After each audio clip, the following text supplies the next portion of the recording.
Hi, I'm Mike Damergis from RotoExperts.com, along with the king himself, Scott Engel, and Adam Ronis. And this is the second in a series of analyzing picks in the first round of fantasy drafts. Guys, this might be the easiest slot, the number 2 pick in the first round. Yeah, it's certainly the easiest because all you have to do is wait and see who gets taken at number 1, and then just somebody falls into your lap at number 2.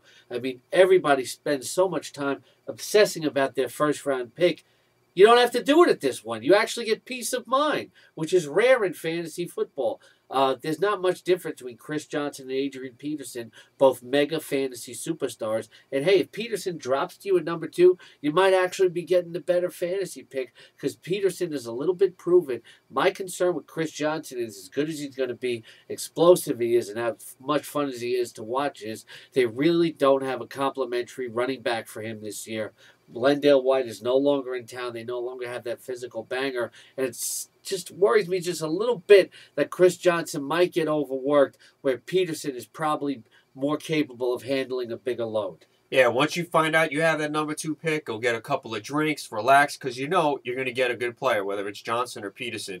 And, Peterson has some issues with fumbling last year, but still, he's in a prolific offense. He's been more involved in the passing game, so that's going to help in PPR leagues. And Chris Johnson might not match last season's rushing yard total of over 2,000, but he's still the focal point of a good offense, and he's going to be involved heavily.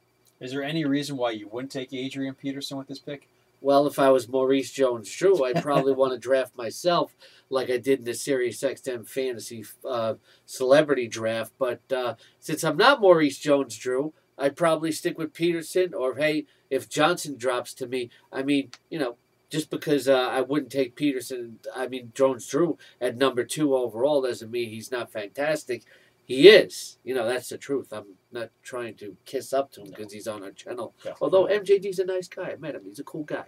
I'll play him some Madden now. I might beat him. He's short, though. What? He's short like me. Yeah, but there's nothing wrong with that. Not that there's anything wrong with it. But, I just think Peterson is going to score more touchdowns. Even in a PPR league, Peterson might get more chances to catch the ball this year. I think Peterson is the number 1 overall pick, period, as long as Brett Favre comes back. So there's no reason why I personally would take Jones-Drew over him.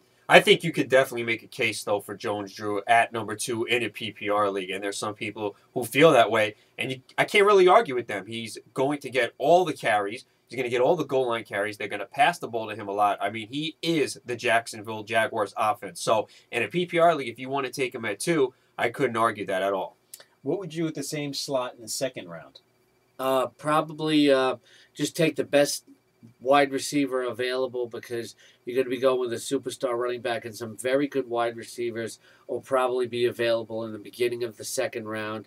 You're probably looking at maybe Larry Fitzgerald dropping there, Calvin Johnson, Brandon Marshall. I think it's all about the wide receivers, in the second round. You're probably going to have to wait a long while till that 3rd pick, but you'll probably have some decent running backs left there. But I'd rather have that superstar standout wide receiver that you would get in the second round. Yeah, as we say all the time, every draft is different, so you have to be flexible and adapt on the fly. But in most cases, when you get that running back at 2 spot, you want to come back, especially in a PPR, with a wide receiver. And you're going to have a good choice. Scott mentioned some names. You also might see Roddy White there. You might see Miles Austin there. You might see Greg Jennings. So you're going to get a pick of one of the top wide receivers, and more cases, more often than not, that's the way to go. And we're going to be covering the first round for you every day. We're going to do a pick a day, and tomorrow we come back with the 3rd pick, where we'll be talking more Maurice Jones-Drew. More Maurice, that's better for us. I'm Mike Damergis for RotoExperts.com. He's Scott Engel, the king, of course, Adam Ronis. You can listen to us every morning from 7 a.m. to 11 a.m. Eastern Standard Time on XM 147, Sirius 211.